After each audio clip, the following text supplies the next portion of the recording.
இருக்கிறவர் யாரு, அவர் எங்க இருக்காரு? 25 லட்சம் மாசம் 2 மாசம் கொண்டு பணத்தை மட்டும் வாங்கிட்டு போயிடுறாரு. நகர் ஃபுல்லா பாலகரை ஓடிட்டே இருக்கு. அதை சரி செய்ய சொல்லி நான் கம்சன் வேண்ட சொல்லிட்டேன். கோண்டி போட்டு போயிடறாங்க. 4 இடத்துல தண்ணி ஓடிட்டே இருக்கு. பார்த்தா பாலகரை தான் பார்க்கணுங்கிறாங்க. யாரும் இப்ப பாக்குறது? அவரை காட்டா இல்ல, ஆளை காணா இல்லையா? இப்படி 4 மாசம் நடந்துகிட்டு இருக்கு. அவரோட போராட்டம் போல எடுக்க மாட்டாரு. ஓஏத்துல ஒரு பையனை கொடுத்துருக்காங்க. மேனேஜ்மெண்ட் ஏற்கனவே முடியாடி கொடுத்தீங்க. முடியாதுன்னு சொல்லிட்டாரு. இன்னொரு சின்ன பையன் என்னால முடியாதுங்கிறான். நானும் 3 மாசமா சொல்லிட்டே இருக்கேன். 4 இடத்துல ஓடிக்கிட்டு உடஞ்சு சரி செய்ய இது வரைக்கும் சரி செய்ய மாட்டாங்க. இல்ல ஆளுங்கட்சி கவுன்சிலர் எனக்கே எப்படின்னா இவங்கெல்லாம் ஏமாத்தார சொல்லுங்க. ஒரு அசிங்கமா இருக்குது. 4 இடத்துல இன்னும் ஓடிக்கிட்டு இருக்கு. அதை சரி செய்ய முடியல அவனால. கேட்டா ரமேஷ் தான் பாக்கணும். ரமேஷ் தான் பண்ண. யார் அந்த ரமேஷ்? ரமேஷ் எங்க இருக்காரு? நடத்தவர் எங்க இருக்காரு? இதுல ஆளுக்கான நோட்டீஸ் அடிச்சுதான் ஓடிக்கிட்டு இருக்கு. ஒரு புளிய தோன்றாரு, பாலகர் ஓடுறாரு. கேட்கறதுக்கு நம்மளும் போன் அடிக்கலாம். நிறைய சொல்றோம். கம்சன் வேண்டி நிறைய சொல்றோம். இன்னும் என் வார்டுல 5 இடத்துல தண்ணி ஓடிக்கிட்டே தான் இருக்கு. உங்க வார்டுல மட்டும் இல்ல, எல்லா வார்டையும் முறாக இருக்கு.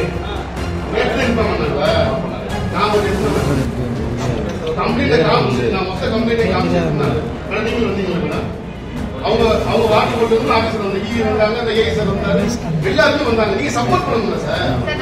நான் என்ன கேட்டேன், நாங்க காலையில இருந்து எந்திரிச்சதுல இருந்து இதே வேலையா இருந்துன்னா நாங்க பொழப்புக்கு என்ன செய்யறது? உங்களுக்கு சம்பளம் வருதுல மாசம்? நாங்க மாசம் 5000 தாங்க சம்பளம் வரலாம். 5000 வைத்து வேலை பார்க்கணும். நாங்க என்ன செய்யறது சொல்லுங்க? எங்களுக்கு குழுமம் இருக்குல்ல. நான் அதாவது ஒண்ணு நீங்க பதில் சொல்லிட்டு நீங்க ஸ்டாஃப் அனுப்பிக்கிறாங்க. ஸ்டாஃப் 3 தடவை நம்ம ஸ்டாஃப் போய் ஜாமா இல்லைன்னு சொல்லிட்டு வேலை பார்க்கலாம். 3 தடவை இல்ல சார். நான் வேணா அந்த லவுட் ஸ்பீக்கர் போட்டு பேசுவேன். என்னைக்கு ஜாமா வந்து பேசுவேன்.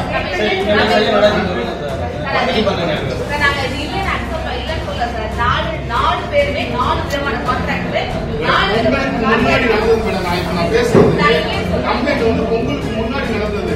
இன்ன வரைக்கும் இந்த வாட்டர் லைன் வந்து நீங்க அனுப்பி முனிசாமி வந்தாரு, மேல வந்து முனிசாமி வந்து பார்த்தாரு. அதுக்கு முன்னாடி உப்புக்காரங்க வந்து பார்த்தாங்கல்ல, அந்த இடத்துல தண்ணியே போல. பட் ஆபரேஷன் பண்றாங்க, சக்சஸ் ஆகும். ஒரு வேலை நடக்கும் போது நகராட்சியில இன்டிமேஷன் பண்ணிட்டு நகராட்சி ஸ்டாஃப் தான் நீங்க வேலை பார்க்கணும். சரியா? நீங்களா 10 இடத்துல தோண்டி போட்டு போறதுக்கு இது வந்து உங்கள்கிட்ட இடம் கிடையாது. சரியா? நகராட்சியோட இடம். அதை உடைக்கும் போது உடைச்ச வீட்டுக்காரருக்கு என்ன பிரச்சனை வருதோ அந்த பிரச்சனையை முடிச்சு கொடுக்கணும். சரியா? அதை ஒழுங்கா நடத்துக்குங்க. ஏன்னா நைட்டு கூட போன்ல பேசுவேன், எனக்கு விளக்கம் சொல்றீங்க. நீங்க எங்களுக்கு தெரியாது விளக்கம். எல்லாரும் விளக்கம் பார்த்துட்டு தான் இங்க உட்காந்துருக்கோம். சரியா? நீங்க விளக்கம் சொல்லக்கூடாது எங்களுக்கு. நாங்க சொல்றதை கேளுங்க. அதை மரியாதையா நடத்துக்க. கவுன்சிலர் இல்ல மரியாதை நடத்துங்க. புதுசா ஏற்ற சொல்லிருக்காங்க. 22 வருஷத்துக்கு முன்னாடிதான் ஏற்ற சொல்லிருக்காங்க. இது எந்த அளவுக்கு உண்மை தெரியாது. இதுக்கு நீங்க தான் அதிகாரிகள் தான் விளக்கம் சொல்லணும். 22 ஆடி ஏற்பில் இருந்த மாதிரி ஏற்ற சொல்லிருக்காங்க. 6% ஏற்ற சொல்லிருக்காங்க. 6% கட்ட தப்பே எழுதிட்டேன். ஆனா ஏன் மறுபடியும் 10,000 ஏற்றாங்க? திருப்பி ஆட்சி கேட்டுல அமர வைக்கிறத நாங்க எல்லாருக்கும் உறுதியா இருக்கோம். அப்படி கேட்ட சம்பவம் நடந்துச்சுன்னா நாங்க எப்படி ஓட்டு கேட்போம்?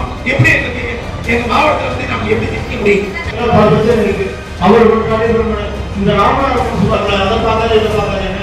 அவங்க வேலையை சரியா செஞ்சா இந்த 33 கவுன்சிலர் கரெக்டா இருப்பாங்க. நீங்க கரெக்டா நடந்துக்கல, நீயாவது முறையா நடந்துங்க. எங்க போனாலும் கவுன்சிலருக்கு போனா கவுன்சிலர் சொல்லிட்டு ஒழுங்கா ஆரம்பிங்க. கவுன்சிலர் சொன்னா போன இடத்த அட்டன் பண்ணி சார் இப்போ வரேன், இல்ல எனக்கு வர முடியாது, நாளை காலையில வரேன், அந்த வார்த்தையை சொல்ற பழகிக்கணும். போன்ற நிகழ்ச்சிகளை உடனுக்குடன் தெரிந்து கொள்ள கீழே நியூஸ் டிவி யூடியூப் சேனலை லைக் செய்து சப்ஸ்கிரைப் மற்றும் ஷேர் செய்யுங்கள்.